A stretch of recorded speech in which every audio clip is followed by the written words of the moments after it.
Hey there DIY coders, welcome to HTML Quickie, where we make writing computer code as easy as writing English. Before we get started, there will be a link down in the description below for you to check out. If you have no clue what HTML is, or you have a rough idea, I recommend you check that out. But if you're all good, we'll go ahead and get started with this video. Now before we can get started learning, have your text editor out, your web browser out, and have both applications open to the file we'll be working on. And one more thing, get this highlighted text copied onto your text editor.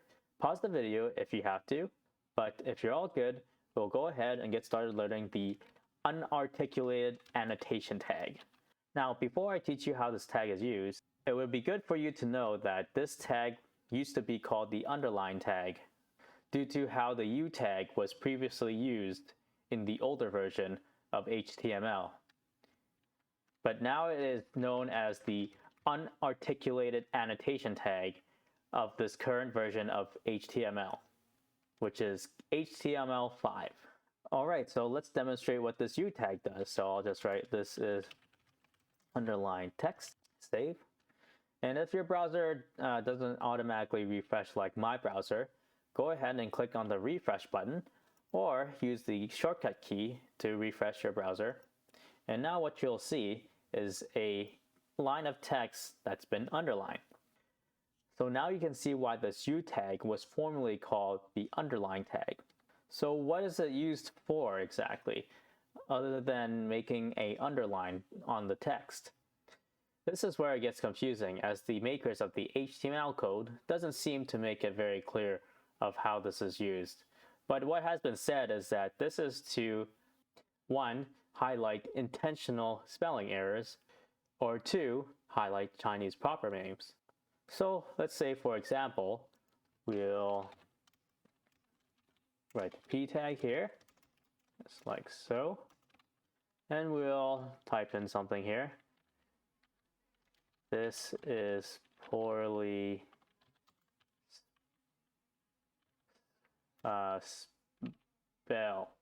spelled. So this is the correct spelling. We need to incorrectly spell this. There we go. And then we'll save. All right, so we have this showing on the browser.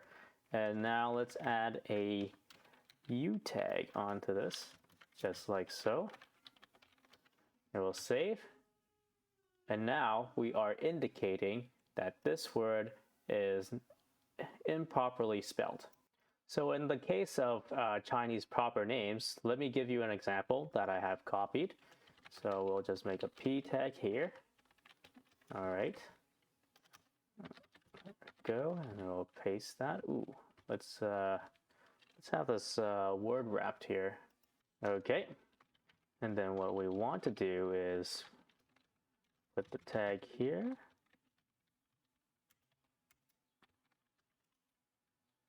And then we'll save here. Oh, will you look at here? So it looks like our browser doesn't quite support Chinese characters. So give me a moment while I grab a browser that supports Chinese characters. So I made a mistake in terms of browser support. So this browser does support Chinese, but what I haven't done was add a piece of code, and this is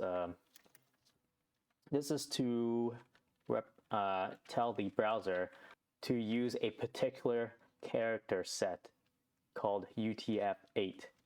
So if you take a look what we have here right now, you'll notice that the Chinese characters aren't showing like they are on this text editor we're using.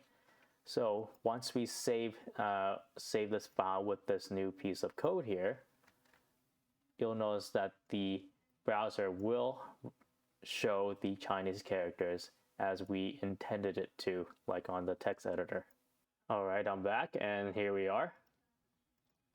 So to clarify, this underline is indicating that this is the Chinese proper name for New Zealand.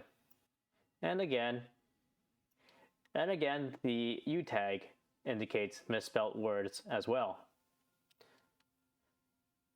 So if you have some experience with HTML and CSS, You might be wondering to yourself, what the heck's the point of this if this can be done with something like a span tag and use some CSS styling to achieve the same thing?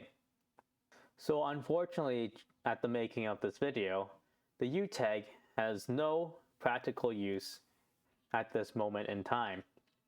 And that's it for this video. If you liked the video, please give me a thumbs up. If you found this useless, please leave me a thumbs down. If you have something to say, there will be a comment section down below this video for you to write your comment. And if you think I've earned it, please hit the subscribe button and don't forget to hit the notification bell to stay up to date with all of my videos. That's it for now. I thank you for watching. Bye now.